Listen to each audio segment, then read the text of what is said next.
अस्सलामुअलैकुम। देखने और सुनने वाले तमाम दोस्तों को सलाम। दोस्तों, क्या आप भी परेशान हैं कि मनी आपकी भी कमज़ोर है? क्या आप भी इस परेशानी से दो चार हैं? तो आपको परेशान होने की ज़रूरत नहीं। आज मैं चंद सेकंड का एक आपको नुस्खा बताने लगा हूँ। आप इसको बनाएं और इंजॉय करें। इसका अनवान है कि मनी ज़्यादा और गाढ़ा करने का नुस्खा। अच्छा, बहुत इजी है। एक चम्मच आपने मूसली सफ़ेद का पाउडर जो है वो लेना है। आधा लीटर इसमें दूध डालकर इसको धीमी आंच पे यानी कि हल्की सी आग पे आपने इसको पकाना है। पकाने के बाद जब 1.5 पाव रह जाए और गाढ़ा हो जाए, जब आपको फील होना शुरू हो जाए कि दूध एक तो 1.5 पाव के करीब रह गया और गाढ़ा हो गया, तो इसमें एक चम्मच जो है ना आपने चीनी का डाल लेना है।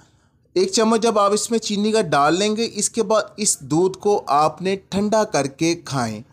ठंडा करने के बाद आपने इसको खाना है। इसके फ़वाइद जो हैं वो ये हैं कि मनी का अगर आपको पतलापन है, कसरत इस्तेलाम है, सरत इंजाल है और जरियान है, तो इसमें ये बहुत ज़्यादा मुफीद है।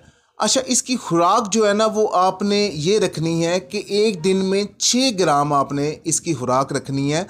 तो इंशाल्लाह ताला आप ये नुस्खा बनाएं, आपको इससे काफ़ी फ़ायदा होगा। तो आपसे जो हम पहले भी रिक्वेस्ट करते रहे हैं, अब भी करते हैं कि हमारे इस चैनल को लाजम सब्सक्राइब कीजिए। इससे ये होगा आपका और मेरा जो रिश्ता है वो बरकरार रहेगा और सबसे पहले आने वाली वीडियो सबसे पहले आपको मिलेगी। बहुत शुक्रिया। अस्सलाम वालेकुम।